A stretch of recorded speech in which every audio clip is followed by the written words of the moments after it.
Les impôts au Canada sont complexes et coûteux. Ils sont perçus sous différentes formes selon les provinces. Toutefois, pour les besoins de cette vidéo, nous nous pencherons sur les impôts des parents de Jacques, qui vivent à Montréal, au Québec. Tout d'abord, il est essentiel de comprendre que le Canada a typiquement 3 niveaux de gouvernement: fédéral, provincial et municipal. Ces instances demandent aux citoyens de payer des impôts ou des taxes pour financer différents services et programmes sociaux. Par exemple, les impôts fédéraux au Canada sont partiellement utilisés pour permettre la gratuité des services de santé. Deuxièmement, les impôts ne doivent être payés que si votre revenu est supérieur à un certain montant, soit 13 229 $ au Canada. Troisièmement, votre revenu n'est pas uniquement basé sur votre salaire annuel. Il inclut aussi vos gains d'investissement, vos revenus de travailleurs indépendants, vos revenus de pension et de nombreux services sociaux comme l'invalidité.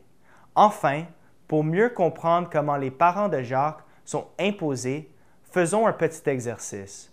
Supposons que le père de Jacques ait gagné 160 000 $ avec son salaire annuel. Ces impôts sont calculés avec les tranches de l'impôt fédéral et l'impôt du Québec. Considérons l'impôt fédéral du père de Jacques. Son paiement fiscal total pour le gouvernement fédéral uniquement est de 33 752 $. Maintenant, je vais vous montrer la démarche que j'ai utilisée pour y arriver. Le père de Jacques paye 15 % en taxes pour les premiers 49 020 $ dont il gagne, soit 7 353 $. Ensuite, il paye 20,5 % pour le montant compris entre 49 020 $ et 98 040 $, ce qui représente 10 049 $. Il paye 26 % pour le montant compris entre 98 040 $ et 151 978 $, ce qui représente 14 023 $. Finalement, il paye 29 % pour le montant compris entre 151 978 $ et 216 511 $. Mais comme il n'a gagné que 160 000 $, il doit payer 29 % d'impôts sur 160 000 moins 151 978 $, soit 8 022 $, et donc 29 % de 8 200 qui donne 2 326 $. Et si on additionne tous ces montants, soit 7 353, 10 049, 14 023 et 2 326, nous arrivons au montant total de 33 752 $. Cela ne tient pas compte de l'impôt sur le revenu du Québec, lequel est calculé de façon similaire et s'ajoute à la responsabilité fiscale du père de Jacques. Maintenant que nous comprenons comment le revenu sera imposé, voyons le processus de paiement effectif de ces impôts. Une fois par an, au plus tard le 30 avril, les parents de Jacques doivent remplir une déclaration d'impôt sur l'argent qu'ils ont gagné au cours de la dernière année civile. Dans leur déclaration d'impôt, ils devront rapporter tous les revenus qu'ils ont générés au cours de l'année et vérifier le montant des impôts qu'ils ont déjà payés. Il est très important de comprendre que les impôts sont en général automatiquement déduits de votre salaire. Ceci est la responsabilité de votre employeur. Ils devront ensuite déterminer s'ils doivent payer plus d'impôts ou s'ils en ont trop payé. S'ils ont trop payé, ils obtiendront un remboursement d'impôts.